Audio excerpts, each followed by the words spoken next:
여덟 번째 성경책 룻기입니다. 룻기는 사사시대 풍경 세 번째 장면입니다. 우리가 첫 번째, 두 번째 다 사사기에 있었고요. 그 사사시대 끝나고 나서 이제 룻기도 그 사사 배경 속에 있는 세 번째 풍경인데 어, 어두운 사사기의 한 줄기 빛과 같은 말씀이 이 룻기 말씀이에요. 어두운 시대에 희미하게나마 룻과 보아스 같은 믿음의 사람을 통해서 최소한의 하나님의 뜻이 실현되고 있는 소망과 희망의 말씀이 기록되어 있습니다. 오늘날에도 수백만의 성도가 있지만 그 가운데서 진실한 믿음을 가진 소수의 사람을 통해서 하나님의 최소한의 뜻과 소원이 성취되고 있는 것이고 그것이 하나님의 구원의 경륜 방식입니다. 우리가 교회를 보면서 뭐 비판하거나 좀 우리가 신앙에 있는 사람들이나 없는 사람이다 자꾸 다 타락한 모습으로 실망스러운 모습들 많이 보이고 있는데 그 가운데서도 한 줄기 빛을 발휘하고 있는 믿음의 사람들은 반드시 존재합니다. 우리가 그런 사람들 되셨으면 좋겠고요. 어떤 사람들의 이야기냐? 룻기는 룻과 나오미, 보아스 이 세 사람이 등장을 합니다. 룻은 이방 여인이에요. 심지어 율법에서 우리 신명기 공부했죠. 영혼토로 들어올 수 없는 모압 출신이 모압 사람이잖아요. 총회. 그러니까 우리가 지금 이번 주에 다음 주에 총회 하는데 그 총회에 못 들어온다는 것은 모압은 아무리 이제 이스라엘 백성으로 개종을 한다고 해도 하나님의 그 어떤 행사나 사업에 동참할 수가 없는 민족이 모압 출신입니다. 모압입니다. 하나님께서 모압은 절대 총에 들이지 말아라. 함께 이스라엘 백성 개종은 할 수 있지만 유대인으로서 개종은 할 수 있지만 그래도 어떤 사업이나 행사에 참여는 못합니다. 자, 그럼에도 이 룻이 그 모압 사람인데 그 룻이 당당히 66권 중에 한 권의 성경의 이름으로 기록이 됩니다. 그래서 룻기라고 하죠. 룻기는 나오미가 더 많은 비중이 등장을 하는데 이 나오미 기가 아니라 룻기로 부릅니다. 그 이유가 이따가 2장에 나오는데 이처럼 중요한 인물이 된 것은 룻의 일생 전체에 걸쳐서 룻이 선지자적인 역할을 했기 때문이 아니라는 점이 더 강력한 메시지를 전하는 거예요. 룻은 룻의 어, 룻은 이제 다윗의 증조 할머니죠. 그리고 예수 그리스도의 계보로 연결되는 중요한 역할을 감당하게 되는데 이 룻이 선지자적인 어떤 특별한 하나님의 말씀을 직접 받아서 위대한 사역을 하는 사람이 전혀 아니었다. 그게 오늘 이 룻기르가 더 강력한 메시지를 사사시대에 전하고 있는 포인트가 되기도 합니다. 룻은 시어머니 나오미에 대한 동그라미 해주세요. 효심으로 고백한 단 한 번의 신앙 고백으로 이 역할을 맡게 되었다는 점이 룻기를 통해 배울 수 있는 중요한 교훈이 되는 거예요. 당시 유대인들은 은혜 공동체 안에 들어가 있었지만 룻은 우연찮게 나오미를 만나게 되고 결혼하게 되고 말론과 기론과 결혼하게 되고 그리고 나서 이제 나오미를 따라서 어, 끝까지 같이 가겠다라는 그 효심으로 한 번 신앙 고백을 하게 되는데 그 신앙 고백으로 예수 그리스도의 선조가 되고 또 사사시대 때 소망이 되는 이스라엘의 소망이 되는 그 이야기의 주인공이 되었다라는 거예요. 룻기의 주제를 보면 헤세드입니다. 자비란 뜻이고요. 그 룻이 구원받은 과정은 전적인 하나님의 헤세드를 보여줘요. 구원에 도달할 능력이 없던 한 인간, 특히 모압이라는 이스라엘 백성들의 총에 들어갈 수도 없었던 한 연약한 인간이 하나님의 자비로, 하나님의 헤세드로 구원에 이르는 것으로 우리들 역시 어떻게 하나님의 자녀가 될 수 있는지를 교훈하고 있는 거예요. 오늘날이 사사 시대라고 했잖아요. 어두운 암흑기 속에서 우리가 룻과 같은 방식으로 우리도 그 구원에 이룰 수가 있습니다. 자세히 내용을 1절부터 살펴볼게요. 1장은 하나님의 세대를 나옵니다. 하나님의 자비. 자, 1절 동그라미 해주세요. 사사들이 치리하던 때 그 땅에 흉년이 들더라. 사사시대 치리하던 때 사사기의 주제가 혹시 기억이 나시는지 모르겠지만 이스라엘의 왕이 없으므로 각기 자기 소견에 오른 대로 행하였다. 자, 이게 이스라엘 사사기의 암흑기의 마지막 교훈이었잖아요. 그 시대였다라는 거예요. 여전히 율법을 모르고 제사장들도 말씀도 모르고 뭐 목사님들도 모르고 성도들도 모르고 자기 마음대로 그냥 자기가 생각하는 선행을 하면서 하나님이 이거 이렇게 하면 기뻐하시겠지라고 생각하면서 그 하나님 뜻대로 순종하는 사람들 역시 그렇게 살고 있었던 그 시간에 이스라엘에 흉년이 들었습니다. 그래서 가난해지고 배고파지니까 유다 베들레헴의 한 사람이 그의 아내와 두 아들을 데리고 모압 지방으로 가서 거류하였대요. 자, 모압 지방 동그라미. 사사기의 영적 분위기가 영장되고 있었던 가운데 일어난 이야기입니다. 영적 배도의 시기, 배도라는 것은 신앙을 떠나는 그런 시기에 제사장조차 하나님 말씀을 모르고 각기 자기 속이나 오른 대로 행동하던 그 암흑기 시대 속에서 그 베들레헴 한 사람, 그 사람이 아내와 두 아들 데리고 모압 지방으로 떠나갔다. 이스라엘의 흉년이 들어서 엘리멜렉이라고 하는 사람입니다. 이 한 사람이 그 이름은 엘리멜렉이고 또 하나 이름은 나옴이다. 아내가 나옴이고 남편은 엘리멜렉이고 두 아들은 말론과 기럧이었대요. 베들레헴 에브라 사람들이었더라라고 합니다. 그래서 그들이 모압 지방에 가게 되는데 성경에서 이 흉년이 들었다라고 하면 하나님의 징계로 많이 사용이 됩니다. 이스라엘의 사사 시대 때 부르짖기 전이겠죠. 부르짖을 때마다 하나님께서 응답하셨으니까 어떤 고난을 당하고 있던 그 시점이 하나님의 징계 시점입니다. 그때 하나님의 매를 드셨으면 겸손히 맞아야 하는데 어차피 하나님의 손을 피할 수는 없거든요. 그런데 그 자리에서 인내하고 하나님의 용서의 때를 기다려야만 했지만 엘리멜렉은 모압으로 피해서 그곳에서 더 큰 재난을 받게 됩니다. 음, 그래서 모압으로 이동하는 것, 이것은 그 인위적인 방법으로 내가 어떤 하나님을 의지하지 않고 인위적인 방법으로 이 위기를 극복해 보겠다라고 하는 어떤 행위에 해당했습니다. 시편 52편에 보면 이런 말이 나와 있어요. 이 사람은 하나님을 자기 힘으로 삼지 않고 오직 자기 재물의 풍부함을 의지하며 자기의 악으로 스스로 든든하게 하던 자라. 저는 이 룻기의 교훈의 이 시작의 말씀을 정말 중요하게 생각을 합니다. 제 목회론과 교회론에 또 사역의 가장 중심에 두고 있는 말씀이에요. 이 교훈이 하나님의 심판이 있을 때는 정말 겸손해야 됩니다. 내 삶에 고난이 올 때 오히려 조급하거나 경고만동하면 안 됩니다. 힘들어졌다고 그 자리를 섣불리 떠나거나 좀 함부로 판단해서 행동하기보다는 하나님께서 왜 이런 징계를 내리셨는지를 생각을 해서 내가 매를 맞을 만 했다면 그냥 그 자리에서 매를 맞고 있는 것이 가장 지혜로울 수 있습니다. 그런데 이 엘리멜렉은 당연히 하나님의 음성 들을 수 없는 사람이니까 모압의 지방에 살다가 어떤 일을 당했냐면 3절에 보니까 엘리멜렉이 모압에서 죽었습니다. 어떤 이유로 죽었는지는 기록이 되어 있진 않아요. 그냥 성경에서는 이 흉년을 피했고 죽었다.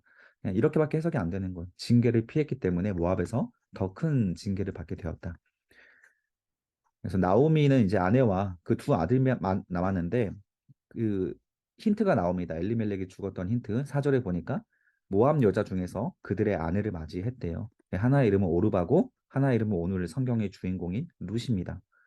그들이 거기에서 거주한 지 10년쯤에 라고 하는데 거기서 살면서 불신 결혼을 시켰다라는 것이죠.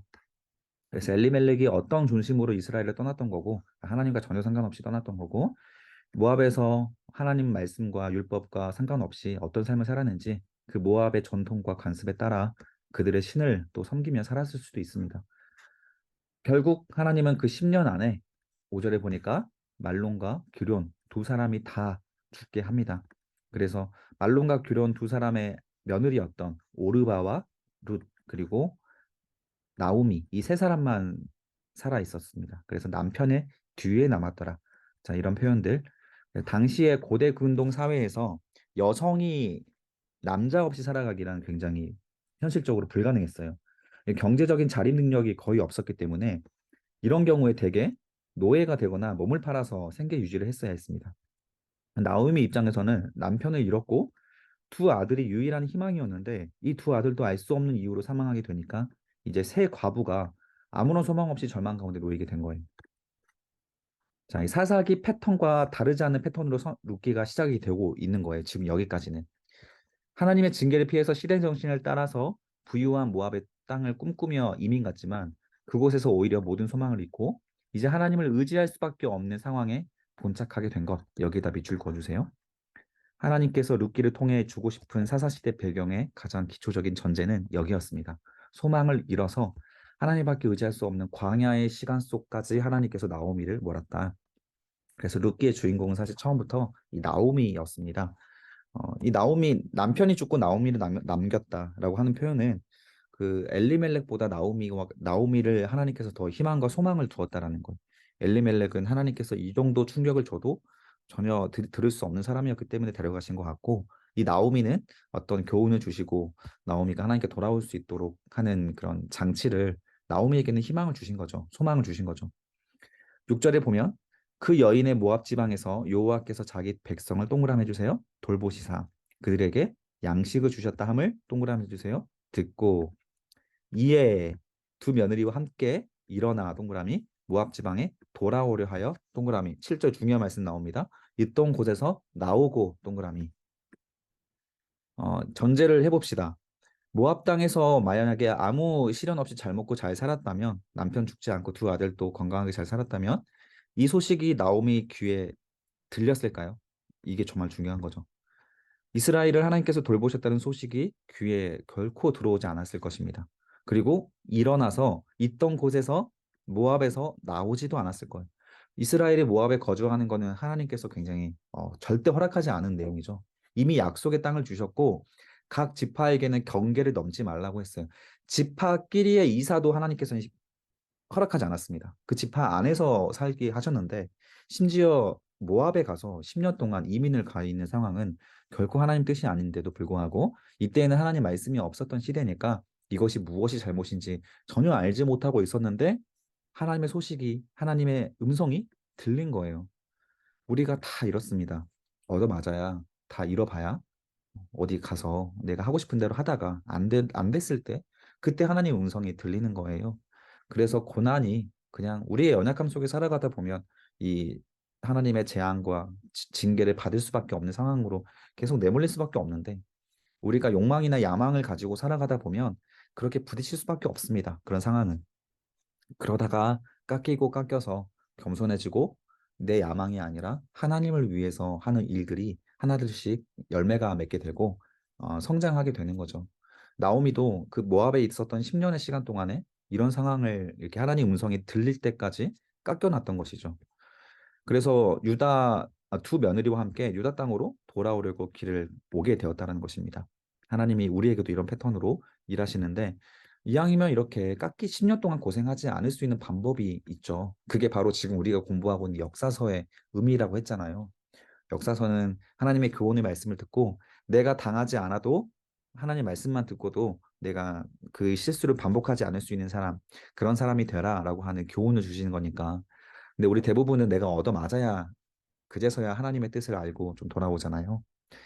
그게 안타까운 것이지만 이렇게 성경 말씀을 지혜롭게 잘 읽을 수 있는 사람들은 이 성경 말씀대로 이렇게 하나님 앞에 징계를 받지 않는 삶으로 살아갈 수도 있긴 합니다. 8절에 보니까 나오미가 두 며느리에게 이르되 너희는 각기 너희 어머니 집으로 돌아가라. 동그라미 해주세요.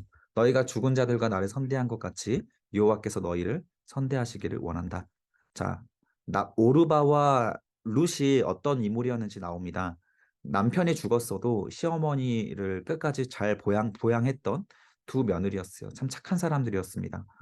그래서 유다 땅으로 가고 있을 때 너희가 나를 부양하려는 그런 의무 때문에 너희까지 가난하게 지낼 필요가 없다. 너희 모압에 있던 너희 원래 본가로 가면 너희는 가난하게는 살지 않고 먹을 걱정은 없이 살 수 있기 때문에 너희 집으로 돌아가라고 선대를 하는 거죠. 여기에는 어, 그 나오미의 어떤 배려입니다. 그 이스라엘에서는 가난한 과부의 삶은 뻔하거든요. 근데 모압은 좀 다르니까 배려하는 권면이지만 자, 여기 관점을 나오미가 전혀 가지고 있지 못하죠. 밑줄 그어주세요, 여기. 이스라엘로 돌아가면 같이 함께 가면 하나님을 알 수 있고 믿을 수 있을 기회를 값진 기회로 여기지 않고 있다는 거예요. 이게 나오미의 중심입니다. 자, 우리 많은 청년들이나 성도들이 전도 열심히 하지 않은 사람들의 공통점이 여기에 있습니다. 왜냐하면 교회를 오는 것을 그렇게 스스로도 값진 것으로 여기지 않아요. 이게 정말 백이면 백입니다. 전도하지 않은 가장 큰 이유예요. 내가 얻고 있는 이 구원의 가치를 스스로 잘 몰라요. 은혜의 백성 공동체 안에 살아가고 있다는 것을 그것이 얼마나 하나님 나라에서 큰 혜택인지를 전혀 모릅니다. 마치 제가 호주에 있을 때 이제 2세들이 늘 부모님 한탄을 하거든요. 그 나는 왜 그 한국 사람인데 호주에서 살고 있냐?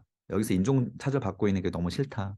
나는 서양 사람으로 태어났으면 모를까 한국 사람인데 왜 여기서 이렇게 외롭게 살아야 되냐 뭐 이런 한탄 많이 하고. 그런데 제가 이제 이렇게 호주에 가서 영어 때문에 스트레스를 받는데 걔네들의 언어는 완전 원어민이거든요. 걔네들이 이 전 세계로 뻗어나가서 어느 나라에서든지 영어권의 나라에서는 참 값지게 그들이 가지고 있는 혜택을 누리며 살아갈 수 있죠. 실력을 누리면서 원어민으로서. 근데 스스로는 그 영어를 잘한다고 하는 그 원어민의 영어를 가지고 있다고 하는 것에 대한 가치를 전혀 몰라요. 전혀 그 가치를 느끼지 못합니다. 이제 그거와 어떻게 비교하겠어요, 이것을.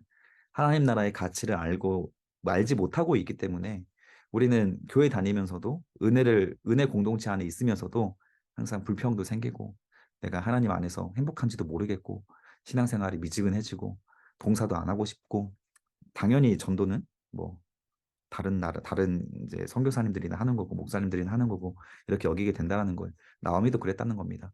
은혜를 못 받으면 은혜를 가치를 모르면 이렇게 됩니다. 모압에서도 뻔했던 거죠. 하나님의 백성이라는 정체성을 전혀 생각하지도 않고 완전히 잊으며 살았을 거예요. 그러니까 모압까지 오기도 했고. 자, 9절에 보면 여호와께서 너희에게 허락하사 동그라미 해주세요. 하나님의 백성이라는 정체성을 완전히 상실하고 구원의 공동체에 들어오는 것을 전혀 자랑스럽지 여기지 않고 있어도 여호와라는 이름으로 사용해서 이렇게 축복하지 할 수도 있습니다.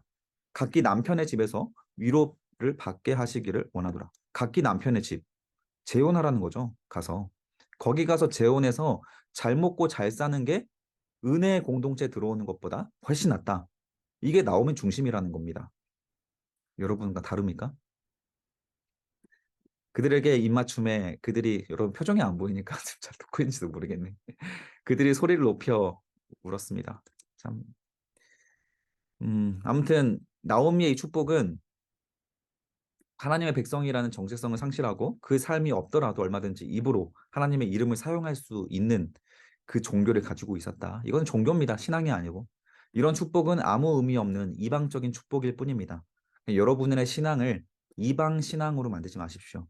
그러면 여러분들의 삶의 축복은 전혀 여러분들의 하나님의 은혜 안에서 누릴 수 있는 축복은 전혀 없습니다. 그리고 여러분들이 다른 이방인들에게 다른 교회 안 다니고 있는 불신자에게도 구원에 대한 축복을 할 수 있는 그런 권위도 전혀 생기지 않을 수밖에 없는 거예요. 10절에 보면 나오미에게 이르되 아닙니다. 우리는 어머니와 함께 어머니의 백성으로 돌아가겠습니다. 아마 오르바와 룻 중에 룻이 이런 말을 했겠죠. 나오미가 이르되 내 딸들아 돌아가라. 너희가 어찌 나와 함께 가느냐. 밑줄 그어주세요. 전혀 은혜의 공동체에 자랑함이 없다. 내 태중에 너희 남편이 될 아들들이 아직 있느냐. 내 딸들아 되돌아가라. 나는 늙었으니 남편을 두지 못할지니라. 가령 내가 소망이 있다고 말하든지 오늘 밤에 남편을 두어서 아들을 낳는다고 하더라도 너희가 어찌 그들이 자라기를 기다리겠으며 어찌 남편 없이 지내겠다고 결심하겠느냐. 너희가 과부로 지낼 이유가 어디 있느냐. 그리고 내가 지금 아이를 태어나게 해도 그 나이가 적어도 17살까지는 기다려야 되는데 너희가 어떻게 그때까지 기다리겠느냐. 내 딸들아 그렇게 하지 말아라. 자, 여호와의 손이 나를 치셨으므로 나는 너희로 말미암아 더욱 마음이 아프도다. 하나님을 여전히 인식하고 있지만 은혜는 아니라 하나님의 손이 나를 치셨다. 남편과 두 아들을 잃었던 그 원망만 하나님에 대한 원망만 남아 있는 거죠.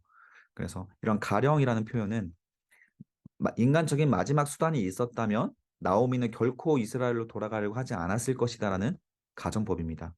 내가 소망이 있다고 말한다면 가령 나한테 적어도 초등학생 정도 되는 아들만 있었어도 내가 너희한테 그 아들을 줬을 거야. 이런 소망인 거예요. 그러니까 나오미를 하나님께서 돌아오게 하기 위하여서 남편과 두 아들을 데려가셨다라고 이해하는 게 맞습니다. 그러면 그 남편과 두 아들은 무슨 죄입니까? 그냥 하나님 앞에서도 그들은 죄가 있었고, 그들은 나오미만큼이라도 하나님께 돌아갈 수 있는 가능성도 없었기 때문에 데려갔다. 저는 이렇게 보고 있습니다. 자, 14절에 보면 그들이 소리를 높여 다시 울더니 오르바는 밑줄 그어주세요. 그의 시어머니에게 입을 맞추되 룻은 그를 붙쫓았더라. 자, 한국말인데 좀 어려운 표현이죠. 끝까지 붙잡고 쫓았다는 뜻입니다. 딱 달라붙어서 나 좀 버리지 말라고 엉엉 울면서 바짓가랑이를 붙잡았다라는 거예요. 그런데 오르바는 엄마 입 맞추고 떠났습니다. 자기 고향으로 돌아갔는데 룻은 끝까지 나오미를 따르기로 결정을 한 거예요. 뭘 보고 이렇게 따르기로 했을까요? 뭐 예루살렘에서 비전이 있었을까요? 이스라엘에서? 이스라엘 드림이 있는 것도 아니고 뭐 이스라엘 가면 자기는 가난하게 살기 뻔한데 왜 끝까지 이렇게 어머니가 가라고 하는데도 가지 않을까? 근데 오르바는 가잖아요. 오르바가 훨씬 더 현실적으로 지혜로운 선택을 한 겁니다. 신앙이란 이처럼 역설적인 거예요. 오르바의 선택은 지극히 합리적인 선택이었기 때문에 오히려 구원의 기회에서 이탈되는 결과가 되었어요. 여기 이해가 되세요? 오르바의 선택은 지극히 합리적인 선택이었기 때문에 오히려 이스라엘 백성이 되어서 구원을 얻을 수 있는 기회에 이탈되는 결과가 되었고 룻은 어리석은 선택이었지만 예수 그리스도의 구원의 반차를 따르게 되는 역설을 보여주고 있다. 자, 그래서 하나님 나라의 구원이 어떤 사람에게 주어지는가? 우리 여기서도 많은 교훈을 얻을 수 있고 여러분의 삶 속에서도 적용할 수 있는 부분이 많을 거라고 생각이 됩니다. 15절에 보면 나오미가 또 이르되 보라 내 동서는 그의 백성과 그의 신들에게로 돌아간다. 신들 동그라미 해주세요. 자, 나오미가 그 모압으로 돌아가라고 할 때에 대한 그 선택의 결과가 나오미 입으로 스스로 말하죠. 너의 동서는 백성과 관습과 전통과 그리고 그의 종교로 돌아갔다라는 겁니다. 이게 바로 모압을 선택한 것에 대한 결과입니다. 나오미도 그거 알면서 가라고 하는 거예요. 그러니까 이미 종교적으로도 이스라엘로 가면 유대인이 되고 이스라엘로 가면 하나님의 백성이 되는 것이고 모압으로 가면 모압의 우상을 섬기게 되는 것인데 그럼에도 불구하고 너희 신으로 가라. 그것이 훨씬 낫다. 너희의 신이 훨씬 낫다. 이렇게 생각하고 있는 것이 나오미가 가지고 있는 신앙이었다는 거예요. 전혀 신앙이 없죠. 16절에 보세요. 그럼에도 불구하고 루시 16절과 17절에 이 고백을 합니다. 그래서 이 고백 때문에 이 룻기가 나오미가 훨씬 더 비중이 높음에도 불구하고 나오미 기가 아닌 룻기라고 이름이 붙여진 이유입니다. 그게 16절하고 17절의 이유 때문에 그래요. 같이 읽어보겠습니다. 시작. 룻이 이르되 내게 어머니를 떠나며 어머니를 따르지 말고 돌아가라 강권하지 마옵소서. 어머니께서 가시는 곳에 나도 가고 어머니께서 머무시는 곳에 나도 머물겠나이다. 어머니의 백성이 나의 백성이 되고 어머니의 하나님이 나의 하나님이 되시리니 어머니께서 죽으시는 곳에서 나도 죽어 거기 묻힐 것이라.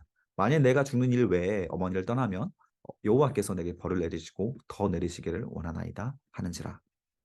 자, 룻은 가만히 보세요. 하나님을 선택했단 말이 아니죠. 어머니를 선택했다는 겁니다. 어머니. 룻은 하나님을 몰라요. 어떤 존재인지 신앙 교육을 받지도 못했습니다. 그러나 단지 어머니의 백성을 나의 백성으로 삼겠다라고 하는 거.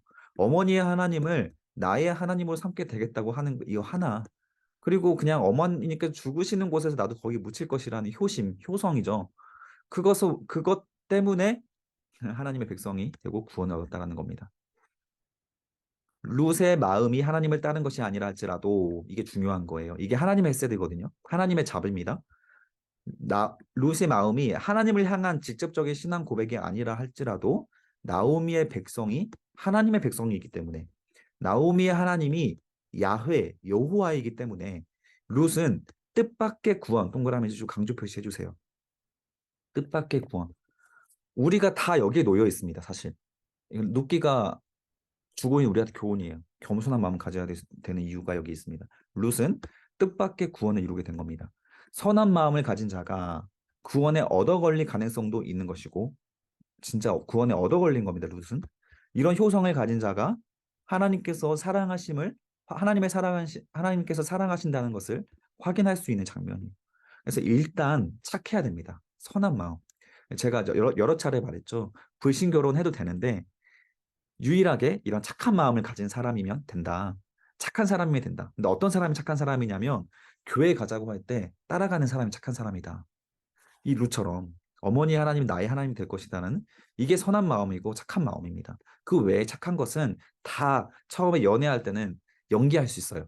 착한 척 할 수 있습니다. 근데 막상 결혼해 보면 결국에 다 본심이 드러나면 이 교회는 교회만큼은 내가 안 다니겠다고 했던 사람들은 결혼하고 나면 다 본심이 드러납니다. 룻은 구원을 위하여 어머니를 선택한 것이 아니었습니다. 어디 자기를 구원해달라는 말 없잖아요. 하나님 내가 잘못했습니다. 회개한 것도 없잖아요. 그냥 어머니를 선택한 것이었습니다. 그럼에도 불구하고 하나님의 백성이 되고 구원을 얻었다는 것. 이게 하나님의 헤세드입니다. 우리는 스스로의 능력으로 구원을 이룰 수 있는 것이 아니었습니다. 여기 있는 자리 누가 스스로 여기까지 왔습니까? 여러분 저를 만난 것도 우연이고 제가 하나님 만난 것도 우연입니다. 그러나 신앙에 우연은 없습니다. 다 하나님의 섭리고 주권입니다. 저를 하나님께로 인도하셨던 하나님, 그 성경 공부를 하게 만들었던 그 자리, 그리고 여러분들이 지금 이곳에 성경 공부하고 있는 모든 시간, 결코 우연이 아니라 하나님의 섭리고 어, 여러분들이 선택한 것처럼 보이지만 사실 하나님께서 여러분들을 구원을 얻어 걸릴 수 있도록 안내하신 은혜의 자리라 이것을 우리가 기억한다면 이 시간은 더욱더 소중하게 생각할 수 있겠죠. 하나님의 자비와 섭리로 구원을 얻는 백성의 기회 이것을 우리가 똑같이 누렸다는 것입니다. 18절에 보십시오. 나오미가 룻이 자기와 함께 가기로 굳게 결심함 동그라미 해주세요. 굳게 결심함. 여기가 구원 포인트입니다. 여러분 신앙생활하면서 어떤 굳은 결심을 하셨습니까? 내가 주일만큼은 절대 빠지지 않으리라. 이런 굳은 결심하신 분도 있고 내가 이 성경 공부만큼은 절대 빠지지 않으리라. 그런 여러분들의 마음이 있기 때문에 이렇게 수요일 밤 피곤한 몸이지만 여기까지 나왔잖아요. 그런 굳은 결심이 여러분들을 구원으로 안내합니다. 정말 잘 선택하셨어요. 오늘 이 자리에 같이 성경 공부하시는 것.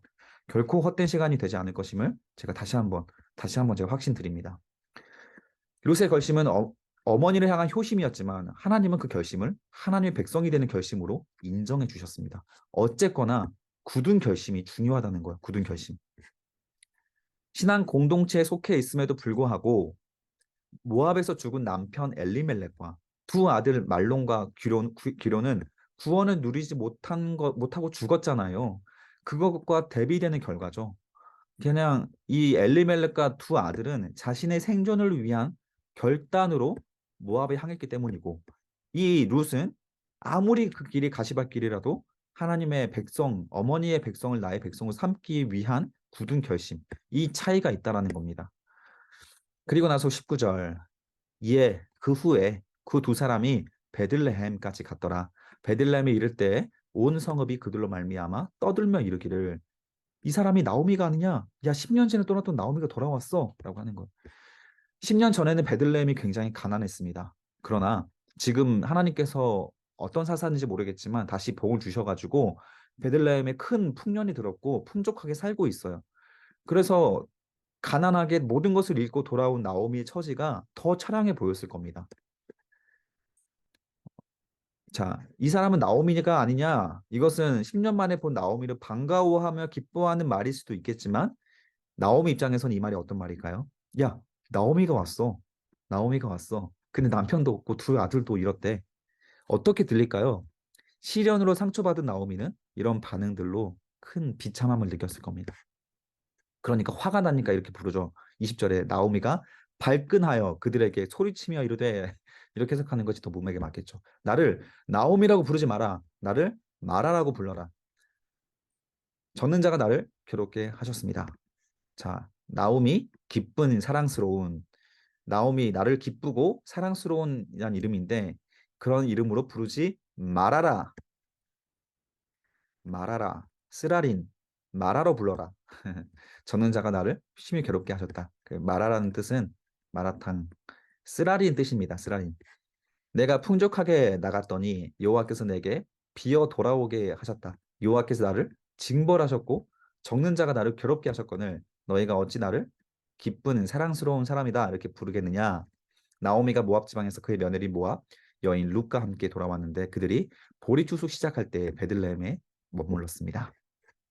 2장 넘어갑니다. 하나님의 헤세드에 이어서 이제 보아스의 헤세드 한번 어떤 내용인지 보겠습니다.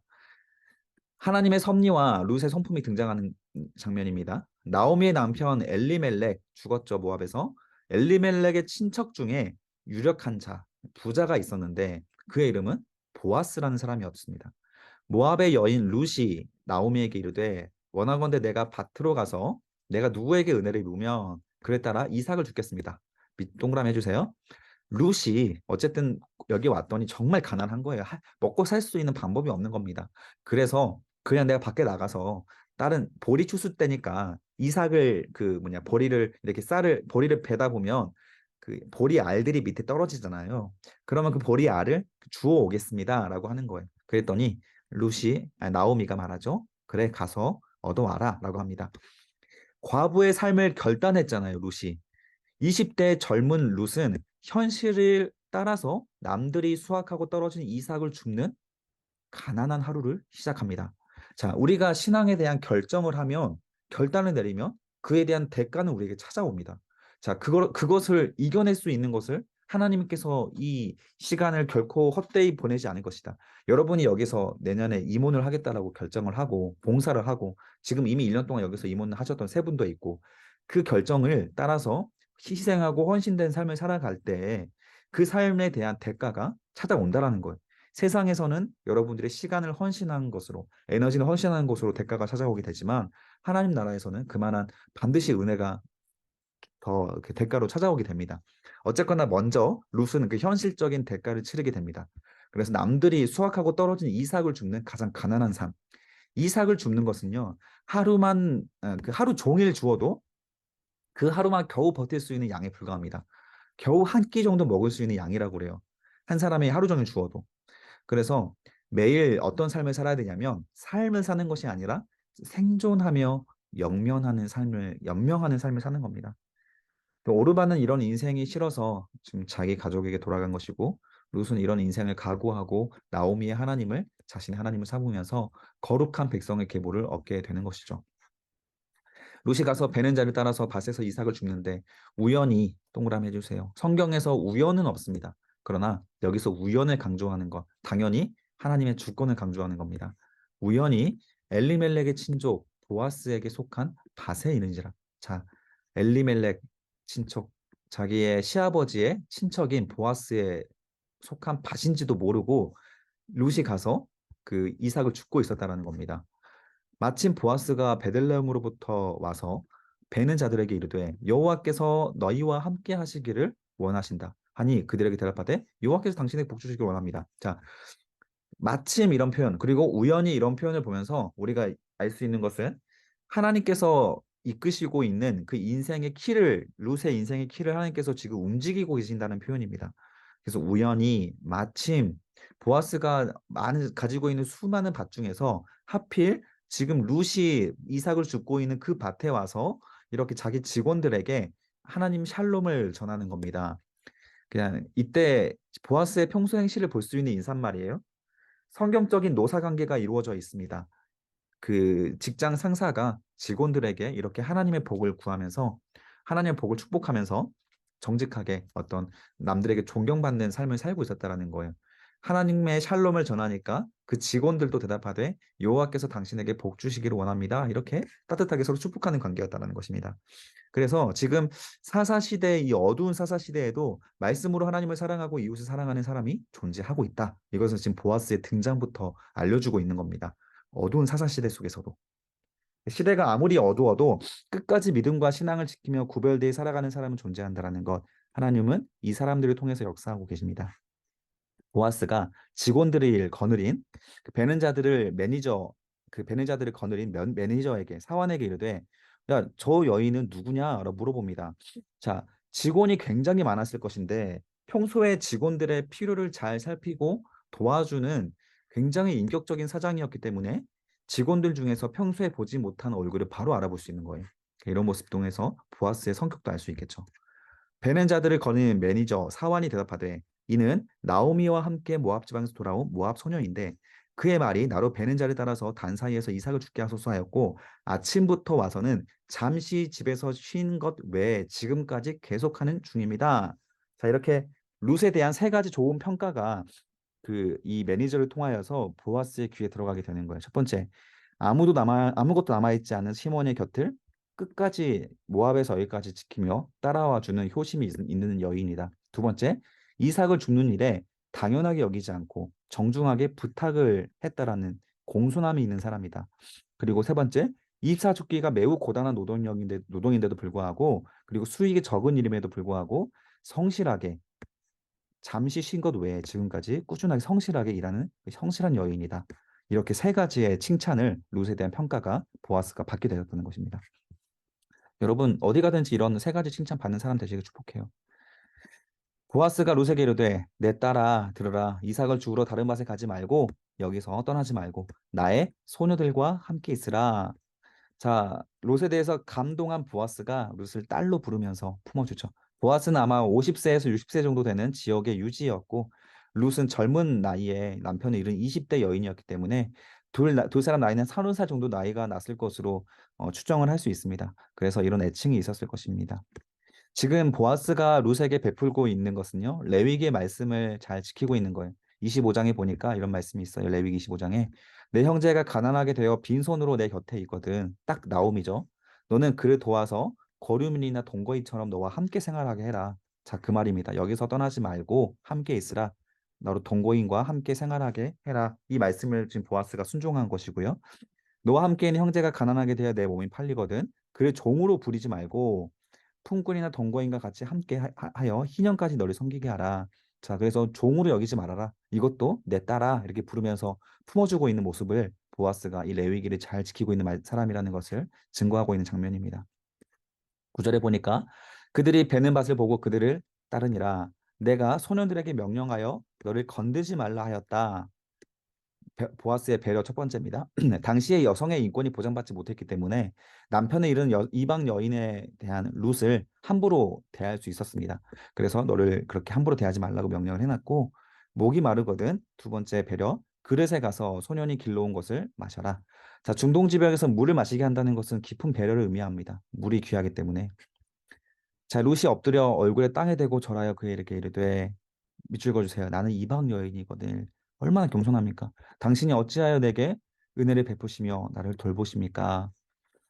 자, 어떤 사람은요, 사랑해주기 정말 어려운 사람이 있잖아요. 저도 있습니다. 사랑하기 정말 어려운 사람.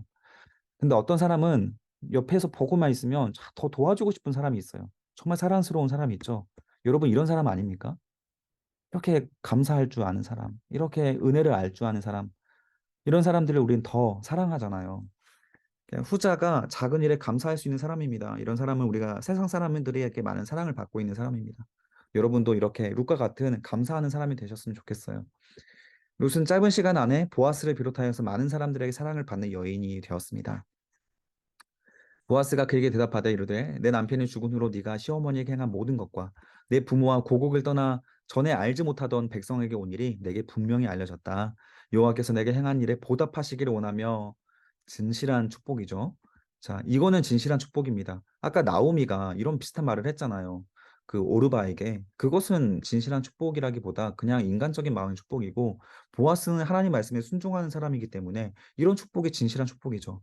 이스라엘 하나님 여호와께서 그의 날개 아래 보호를 받으러 온 내가 온전한 상죽시기를 원한다. 자, 행한 일 동그라미 해주세요. 행한 모든 것 여기. 하나님은 결국 사람의 행실로 심판하시고 사람의 행실로 복을 주시는 분이십니다. 이것은 불변의 법칙이에요. 이것을 가르쳐 주는 것이 하나님의 말씀이고 이 해답지를 알고 인생을 살아갈 수 있도록 특별한 기회를 주신 나라가 이스라엘입니다. 그러나 이런 이스라엘은 해답지를 가지고 있으면서도 오답을 선택하며 살아왔습니다. 반면에 해답을 모르면서도 하나님의 마음을 감동하며 해답의 인생을 살아가는 사람이 룻이었습니다. 이게 참 아이러니한 거죠. 그래서 신약 성경에도 보면 예수님께서 이방 사람들에게 더 놀라는 모습을 보여요. 해답지를 안 가지고 있었던 이방 사람들이 훨씬 더 하나님의 백성처럼 살아가고 있는 모습들을 보는 거죠. 그때 하나님이 크게 놀라며 칭찬하시잖아요. 내가 이스라엘에서도 이만한 믿음을 보지 못하였다. 그냥 우리도 지금 이 성경 말씀을 통해 해답지를 보고 배워가고 있는 사람입니다. 그래서 하나님 우리가 이 적어도 하나님 몰랐던 이 룻보다는 더 나은 사람이 되어야 되는 게 아닐까요? 13절 보십시오. 룻이 이르되 내 주여 당신께 은혜 입기를 원합니다. 나는 당신의 하녀 중에 하나와가도 같지 못한 그런 낮은 사람인데 당신이 이 하녀를 위로하시고 마음을 기쁘게 하는 말씀을 해 주셨습니다. 룻의 겸손함이죠. 겸손함 중에 겸손함, 낮고 낮은 고백을 하는 겁니다. 하나님이 이런 사람을 굉장히 사랑하십니다. 누가복음에서도 보면 예수님께서 이런 사람을 하나님이 선택하신다. 이런 세리의 기도에서 나오죠. 세리는 그 세금 걷는 사람입니다. 세금 걷는 사람. 멀리 서서 감히 눈을 들어 하늘을 쳐다보도 보지 못하고 다만 가슴을 치며 이르되 하나님 불쌍히 여기소서 나는 죄인입니다. 이런 기도를 했던 이 세리의 기도. 예수님께서 말씀하십니다. 바리새인처럼 나는 의인이라고 생각하는 사람이 의롭다 하심을 받는 것이 아니라 바로 이 죄인이라고 했던 사람이 의롭다 하심을 받고 집으로 내려갔다. 무릇 자기를 높이는 자는 낮아지고 자기를 낮추는 자는 높아지리라. 성경 공부를 하시는 여러분들, 낮은 자의 삶을 살아가시길 축복합니다. 자, 식사할 때 보아스가 룻에게 이르되 이리로 와서 떡을 먹으며 내 떡 조각을 초에 찍어라. 그래서 식탁까지도 제공, 같은 식사를 할 수 있도록 제공을 하는 것이고, 그리고 룻이 곡식 빼는 자의 곁에 앉으니 그가 볶은 곡식을 주매 룻이 배불리 먹었고 남았더라. 원어에 보면 남겼더라가 더 맞습니다. 점심시간에도 열심히 일하고 있던 룻에게 식사를 제공하고 룻은 굶고 있는 시어머니를 위해서 음식을 남겨가는 거예요. 15절에 보니까 룻이 이삭을 주우러 일할 때 보아스가 자기 남자 그 하인들에게 명령하여 이르되 그에게 곡식단 사이에서 죽게 하고 책망하지 말아라. 많이 죽는다고 뭐라고 하지 말고, 자, 6절에 그를 위하여 곡식 다발에서 조금씩 뽑아 버려서 다발 자체를 그냥 버려라. 그 롯이 죽게, 그가 죽게 하고 꾸짖지 말아라. 자, 이렇게 친절하게 해줍니다. 이게 롯의 효성에 감동 받으니까 이렇게 더 제공을 해주는 거죠. 17절에 보니까 롯이 밭에서 저녁까지 죽고 그 죽은 것을 떠보니 보리가 한 에바면 22리터입니다. 그 하룻밤 만에 무려 한 달치 식량을 얻었어요. 보아스의 특별 명령을 받은 소년들이 일부러 곡식을 더 많이 땅에 떨어뜨리려고 했기 때문에 한 것이고, 소년들도 이 보아스의 명령을 받은 것이긴 하지만 룻의 행실을 보고 감동한 거죠. 그랬더니 보아스의 명령을 굉장히 과하게 순종하는 바람에 한 달치 곡식을 떨어뜨려 버린 겁니다. 이런 장면인 거예요. 재밌죠? 18절에 보면 그들이 가지고 성읍에 들어가서 시어머니에게 그 주어진 것을 보여주니까 그가 배불리 먹고 남긴 것을 내어 어머니에게 내어드렸습니다. 22리터치를 보여주니까 깜짝 놀라겠죠. 19절. 네가 오늘 어디서 일을 했느냐? 너를 돌본 자에게 복이 있기를 원하노라 하니 룻이 누구에게서 일했는지를 시어머니에게 알게 하여 이르되 오늘 일한 사람은 이름은 보았습니다. 그러니까 그 보아스라는 사람을 알겠죠. 자기 남편의 친척이라는 것을. 나오미가 자기 며느리 룻에게 이르되 그가 여호와께로부터 복받기를 원하노라. 그가 살아있는 자와 죽은 자에게 은혜 베풀기를 그치지 아니하는도다 하고, 자, 그치지 아니하는도다. 그 이전에도 이런 사람이었다는 것입니다. 또 그에게 이르되 그 사람은 우리와 가까운 친척이니 우리의 기업 물을 자 중에 하나이다. 그러니까 우리의 친족이라 우리를 거두어 줄 수 있는 사람이다라고 하는 겁니다. 자, 기업 물을 자, 이거 굉장히 중요한 신학적인 표현이거든요. 영어로 리디머인데 이 대속자, 속량하는 자라고 하는 영어 해석과 같습니다. 그래서 우리를 하나님께서 우리의 기업을 물러주셨다. 우리가 죄인으로 팔려서 사탄의 노예가 되었는데 그 노예를 우리의 그 죄값을 사하여 주시고 우리를 구입하여 주셔서 우리를 그 사탄으로부터 구입하여 주셔서 하나님 백성으로 데려와 주셨다. 이런 표현이 기업 물을 자라는 표현입니다. 레위기 25장 25절 34절에 보면 율법의 기준으로 이렇게 해석되어 있거든요. 만일 내 형제가 가난하여서 그 기업 중에서 얼마를 팔았으면 그에게 가까운 기업 물을 자, 그러니까 친척 중에 와서 그 형제가 판 것을 도로 취소할 수가 있다. 그래서 그 형제를 위해서 도로 어, 돈을 내고 취소할 수 있다라는 것. 만일 그것을 물을 사람이 없고 자기가 부유하게 되어 물을 힘이 있으면 그 판회를 계수하여 남은 값을 산자에게 주고 자기 소유주로 돌릴 것이니라. 그러나 자기가 물을 힘이 없으면 그 판 것의 희년까지 이르기까지 산자의 손에 있다가 희년에 이르러 돌아갈 것이다. 그리고 곧 그의 기업으로 돌아갈 것이다. 그래서 이 기업 무르는 법은요, 경제적인 위기가 와서 땅을 팔아야 할 때 그 땅을 외부인 다른 지파나 이방인이 구입하여서 각 지파에게 배정된 땅의 소유가 바뀌는 것을 방지하기 위한 법이고, 친족이 그 땅을 구입하여 땅의 명의가 바뀌지 않으면서도 경제적인 도움을 받게 하는 약자를 위한 보호법이 이 기업무르자의 법입니다. 지금 엘리멜렉이 죽고 나서 엘리멜렉에게 할당된 베들레헴 땅이 두 아들 말론과 기론에게 유산되었지만 두 아들도 자녀가 없이 죽었기 때문에 이 땅을 엘리멜렉의 친척 중에 한 사람이 구입해 주어야 하는 의무를 가진 것이죠. 그런데 이것은 의무가 아니었다라고 제가 적어놨지만, 그러니까 율법적으로는 그렇게 하라고 하는데 의무가 아닌 것은 힘이 없으면 하지 않아도 된다는 것 때문에 그런 겁니다. 그런데도 이제 율법이 사라진 시대에서 이런 것을 지키려고 하는 사람은 더더욱 없겠죠. 나오미는 기업 무르자의 혜택을 보아스와의 혼인을 통해 자녀를 갖게 하는 것으로 연결하려고 계획을 세웁니다. 모압 여인 룻이 이르되 그가 내게 또 이르기를 내 추수 다 마치기까지 너는 소년들에게 가까이 있으라 하더라. 자, 보아스는 소년들과 가까이 지내라고 합니다. 그 이유가 뭐냐면 아마 새로운 남편을 찾아주게 하려는 의도가 있었던 것 같아요. 나오미가 며느리 룻에게 이르되 내 딸아 너는 그의 소녀들과 함께 나가고 다른 밭에서 사람을 만나지 않는 것이 좋겠다. 나오미가 이렇게 보아스의 의도를 알고 그 소년들과 가까이 지내지 말고 오히려 보아스 곁에 지내라라고 하며 결혼 중매 프로젝트를 나오미가 시작을 합니다. 룻이 보아스의 소녀들에게 가까이 있어 그 소년이 아니라 소녀들에 가까이 있어 보리추수와 밀추수를 마치기까지 이삭을 죽으며 그의 시어머니와 함께 거주했습니다. 자, 세 번째 장입니다. 자, 나오미의 결혼 계획과 룻에 순종하는 장면인데 이제 나오미가 굉장히 어렵고 수치스러운 그 명령을 하나 내립니다. 어떤 명령이냐면 룻의 시어머니 나오미가 그에게 이르되 내 딸아 내가 너를 위해서 안식할 곳을 구하여 너를 복되게 하여야 하지 않겠느냐. 나를 위해서 여기까지 이렇게 해주었는데 그렇기 때문에 너의 말을 잘 들어라. 내가 함께하던 하녀들을 둔 보아수는 너의 친족이 아니냐. 그러나 보라 오늘 밤에 타작마당에 보리를 까불러라. 그런즉 너는 목욕하고 기름을 바르고 의복을 입고 타작마당에 들어가서 그 사람이 먹고 마시기를 다하기까지는 그에게 보이지 말고 그가 잠자러 들어갈 때 그가 눕는 곳을 미리 알았다가 들어가서 그가 자고 있는 곳에 이불을 들고 그 옆에 가서 누워라. 네가 할 일을 그가 보아스가 너한테 어떻게 하라고 알려줄 것이다 하니 룻이 시어머니에게 이르되 어머니 말씀대로 내가 다 행하겠습니다. 하나 룻이 어떤 여인이 참 궁금할 정도로 이런 나오미의 요구를 순종하겠다라고 하는 모습들 참 보통 사람이 아니죠. 근데 그가 타작마당 내려가서 시어머니 명령대로 다 했습니다. 두려움과 여성으로서 수치심이 들 수 있고 이거 보아스가 굉장히 기분 나쁠 수 있는 거거든요.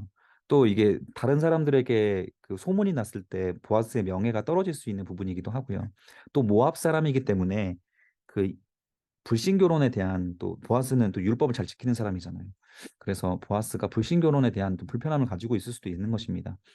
7절에 보아스가 먹고 마시며 마음이 즐거워 가서 그러니까 충분히 마시고 있을 때 마침 이렇게 마음이 기뻤던 상황이었습니다. 그때 룻이 보아스가 여기 가서 누웠습니다. 그때 룻이 가만히 가서 어머니 말씀대로 이불을 들고 옆에 가서 누웠죠. 하나님께서 지금 룻에게 타이밍을 도와주시는 거예요. 하나님은 타이밍을 잡는 분이시거든요. 이번 주에 설교했죠. 이런 계획을 세웠을 때 보아스가 마침 마음이 즐거웠습니다. 그냥 이때 만약에 보아스가 안 좋은 일이 있어가지고 기분이 안 좋았다면 이렇게 뭐 보아스가 룻을 좋게 여길 리가 없겠죠. 그때 8절에 보니까 그가 놀라서 몸을 돌이켜 본즉 한 여인이 자기 발치에 누워 있는지라고 얼마나 놀랐겠습니까? 이때 뭐 오늘날처럼 현관등이 있는 것도 아니고 밤에 얼마나 깜깜할 텐데 몸에 딱 누워가지고 이불 뒤쳐봤는데 거기 한 여자가 누워 있어요. 얼마나 놀랐겠습니까? 이르되 네가 누구냐 하니 나는 당신의 요종 룻입니다. 당신의 옷자락을 펴 당신의 요정을 덮으소서 나를 이렇게 품으소서라는 표현입니다. 이는 당신이 기업 물을 자가 됨입니다. 그래서 옷자락은 그 날개라는 표현과 같은 언어를 사용을 하는 거예요. 그래서 보아스가 룻을 위해서 처음에 기도해 줬잖아요. 그 하나님의 날개 아래 네가 보호를 받을 것이다.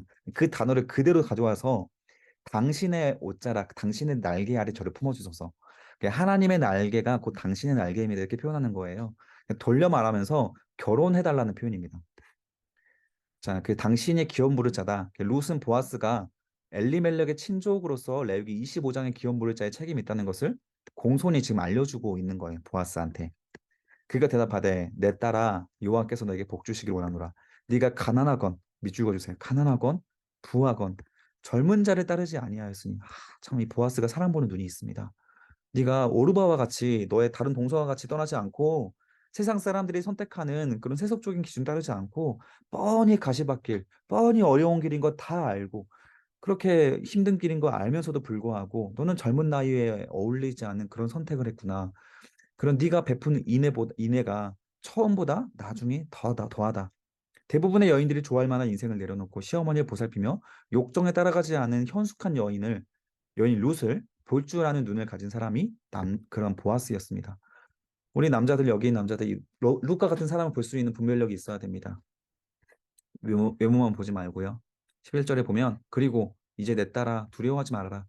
내가 너의 말대로 너에게 행하리라 동그라미 해주세요. 이 말 듣고 룻이 수치감에서 해방이 되고 얼마나 마음에 안심이 됐을까요?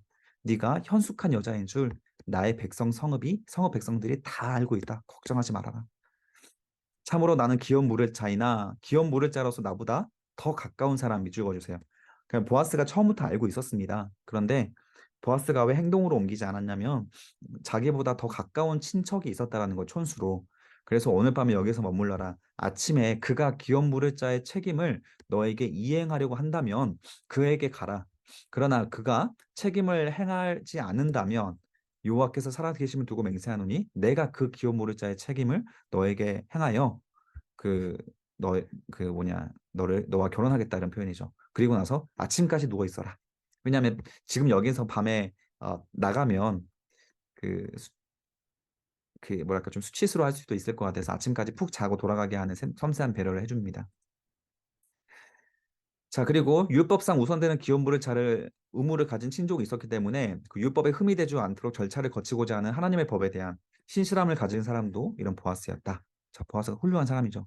루시 새벽까지 그의 발치에 누워 있다가 사람이 서로 알아보기 어려울 때 다른 사람이 눈치 보고 아무도 못 보고 있을 때 도망을 가죠. 여인이 타작마당에 들어가 온 것을 사람들이 아무도 보지 못하게 되었습니다.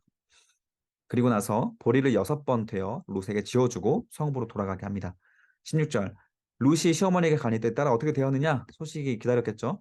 그랬더니 룻이 그 사람의 자기 행한 것을 다 알리고 이르되 그가 내게 이 보리를 주고 빈손으로 어머니에게 가지 않게 하시고 나에게 이러이러한 말을 했습니다. 그 사람이 오늘 이 일이 성취하기 전에는 쉬지 아니하리라. 자, 계속 기도하겠다는 말이죠. 사장에 보면 이제 하나님께서 어떻게 이 룻의 인생을 채워주시는지 성 비었던 나오미의 인생을 어떻게 위로해 주시는지 우리 사장의 결론이 나옵니다. 보아스가 성문으로 올라가서 거기에 앉아 있더니 마침 또 하나님의 타이밍이죠. 성경은 우연이 없습니다. 보아스가 말하던 기업 물을 자가 지나가는지라 마침 지나가더라. 이렇게 하나님의 섭리가 역사가 이루어집니다. 보아스가 그에게 이르되 아무개여 이리로 와서 앉으라 하며 이제 설명을 합니다. 이렇게 너가 기업 물을 자다. 네가 안 할 거면 내가 할 것이다. 이렇게 말을 합니다. 보아스가 이르되 네가 나오미의 손에서 그 밭을 사는 날에 곧 죽은 자의 아내 모압 여인 룻에게 사서 그의 죽은 자의 기업을 그의 이름으로 세워야 할지니라. 그 기업 물을 자가 이르되 나는 내 손에 기업에 손해가 있을까 하여 나를 위하여 물으지 못하겠노니 내가 물을 것을 네가 물으라. 난 괜찮으니까 너에게 넘길게. 네가 그 엘리멜렉의 땅도 네가 가지고 그 여인도 네가 취해라. 이렇게 말을 하는 겁니다. 자, 애적 이스라엘 중에는 모든 것을 모르거나 교환하는 일을 확정하기 위하여 그 사람의 신을 벗어 그의 이웃에게 주더니 이것이 이스라엘 중에 증명하는 전통이 되었습니다. 그래서 신을 벗고 많은 사람들이 보는 앞에서 엘리멜렉과 기론과 말론에 있던 모든 것을 나오미의 손에서 산 일에 오늘과 너희의 증인이 되었다. 또 말론의 아내 모압 여인 룻을 사서 나의 아내로 맞이하고 동그라미 그 죽은 자의 기업을 그의 이름으로 세워 룻의 이름으로 세워 그의 이름이 그의 형제 중과 그 성문의 곳곳에 성문에서 끊어지지 아니하게 하매 너희가 오늘 증인이 되었다. 그래서 룻이 정식으로 이스라엘의 백성 시민권을 가진 사람이 되었다. 이런 말입니다. 자, 11절 성문에 있던 모든 백성과 장로들이 이르되 우리가 증인이 되나니 여호와께서 내 집에 들어가는 여인으로 이스라엘의 집을 세운 라엘과 레아와 두 사람과 같이 하시고 네가 에브랄에서 유력하고 베들레헴에서 유명하게 되기를 원하며 여호와께서 이 젊은 여자로 말미암아 내게 상속자를 주사 내 집이 다말이 유다에게 낳아준 베레스의 집과 같게 하시기를 원하노라 하니라. 이에 보아스가 룻을 맞이하여 아내로 삼고 자 베레스 혹시 기억나십니까? 다말이 유다에게 낳은 베레스가 예수 그리스도의 계보로 올라갑니다. 그 베레스가 그 이스라엘의 전통 계보로 지금 이어주고 있었어요. 여호와의 이름을 부르는 사람의 그 전통 신앙을 가진 하나님의 기뻐하시고 하나님 소망을 가지고 있는 신앙인의 가정. 그 가정이 베레스의 가정이었고 그 가정처럼 너희가 되게 원하노라라고 축복을 해주는 겁니다. 그리고 실제로 이 축복과 같이 이 보아스가 그 베레스의 계보를 잇게 되죠. 여호와께서 그에게 임신하게 하심으로 그가 아들을 낳은지라 여인들이 나오미에게 이르되 찬양할지로다 여호와께서 오늘 내게 기름 부을 자가 없게 하지 않게 하셨다. 이 아이의 이름이 이스라엘 중에서도 유명하게 되기를 원하노라. 이는 너의 생명의 회복자이며 동그라미 내 노년의 봉양자라.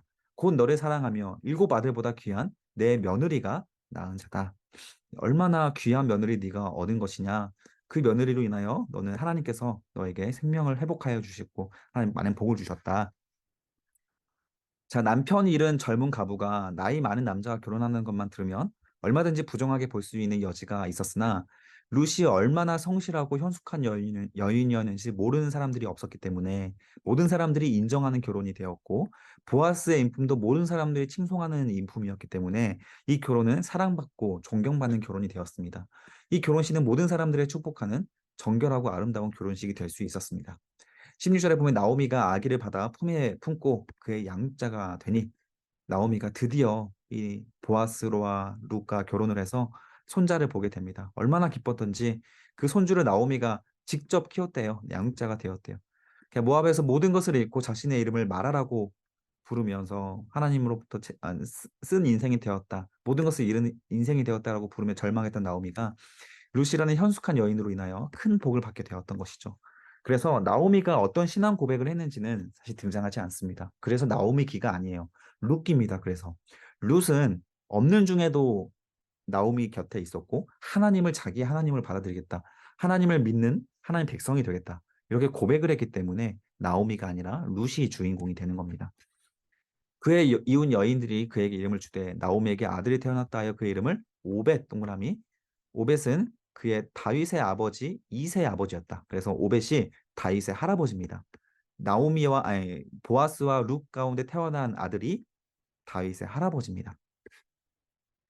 룻은 다윗의 증조 할머니가 되겠죠.